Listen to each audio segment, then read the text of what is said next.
ನಾನು ಎದೆ ತಟ್ಕೊಂಡು ಹೇಳ್ತೀನಿ ಬೇರೆ ಯಾವ್ದಾದ್ರು ಒಂದು ಎಲಿಮೆಂಟ್ ನ ಕಳಿಸಿದಾರೆ. ಆ ಮುದ್ಕಿ ನೋಡಿದ್ದೀನಿ ಕಣೋ, ಸ್ಟುಪಿಡ್ ಆಗಿ ಮಾತಾಡ್ತಿದ್ದಾರೆ. ತುಂಬಾ ಈಸಿಯಾಗಿ ಸಾಲ್ವ್ ಆಗ್ತಿರುವಂತ ವಿಷಯನ ಯಾರು ಇವರಷ್ಟು ಕಳಪೆ ಇಲ್ಲ ಟೆಸ್ಟ್ ಅನ್ನ ಕಳಿಸಿದಾರೆ ಅಥವಾ ಮನೆಯಲ್ಲಿ ರಿಯಾಕ್ಷನ್ಸ್ ಹೇಗಿದೆ ಅವ್ರ ಕ್ಯಾಪ್ಟನ್? ಅಣ್ಣ ರಜತ್ ಯಾಕೆ ಇಷ್ಟೊಂದು ಸ್ಟುಪಿಡ್ ಆಗಿ ಮಾತಾಡ್ತಿದ್ದಾರೆ ನನಗೆ ಅರ್ಥ ಆಗ್ತಾ ಇದೆ. ಸುಬಿ ಆ ಮುದ್ಕಿ ನೋಡಿದ್ದೀನಿ ಕಣೋ, ಬಿಡಲ್ಲ ಕಣೋ. ಸೂರಜ್ ಅಶ್ವಿನಿ ಒಪ್ಕೊಳ್ತಾ ಇಲ್ಲ. ಸೀಸನ್ 12ರಲ್ಲಿ ಯಾರು ಇವರಷ್ಟು ಕಳಪೆ ಇಲ್ಲ ಅಣ್ಣ. ನಾನು ಎದೆ ತಟ್ಕೊಂಡು ಹೇಳ್ತೀನಿ ನನ್ನ ತಂಟೆಗೆ ಬರಬಾರ್ದು. ಅಶ್ವಿನಿ ಅವರು ತುಂಬಾ ಈಸಿಯಾಗಿ ಸಾಲ್ವ್ ಆಗ್ತಿರುವಂತ ವಿಷಯನ ಬರ್ಸ್ಟ್ ಮಾಡಿದ್ರು ಅಂತ. ಬಿಗ್ ಬಾಸ್ ಮನೆ ಒಳಗಡೆ ಕಂಟೆಸ್ಟೆಂಟ್ ನ ಕಳಿಸಿದಾರೆ ಅಥವಾ ಬೇರೆ ಯಾವ್ದಾದ್ರು ಒಂದು ಎಲಿಮೆಂಟ್ ನ ಕಳಿಸಿದಾರೆ. ನೆಸೆಸರಿ ಆಗಿ ನನ್ನನ್ನ ಟಾರ್ಗೆಟ್ ಮಾಡ್ತಿದ್ದಾರೆ ರಜತ್ ಅಂಡ್ ಚೈತ್ರ.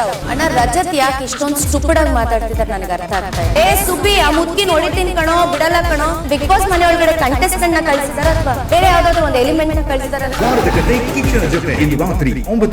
ನಾನು ಎದೆ ತಟ್ಕೊಂಡು ಹೇಳ್ತೀನಿ ಬೇರೆ ಯಾವ್ದಾದ್ರು ಒಂದು ಎಲಿಮೆಂಟ್ ನ ಕಳಿಸಿದಾರೆ. ಆ ಮುದ್ಕಿ ನೋಡಿದ್ದೀನಿ ಕಣೋ, ಸ್ಟುಪಿಡ್ ಆಗಿ ಮಾತಾಡ್ತಿದ್ದಾರೆ. ತುಂಬಾ ಈಸಿಯಾಗಿ ಸಾಲ್ವ್ ಆಗ್ತಿರುವಂತ ವಿಷಯನ ಯಾರು ಇವರಷ್ಟು ಕಳಪೆ ಇಲ್ಲ ಅಣ್ಣ. ನಾನು ಎದೆ ತಟ್ಕೊಂಡು ಹೇಳ್ತೀನಿ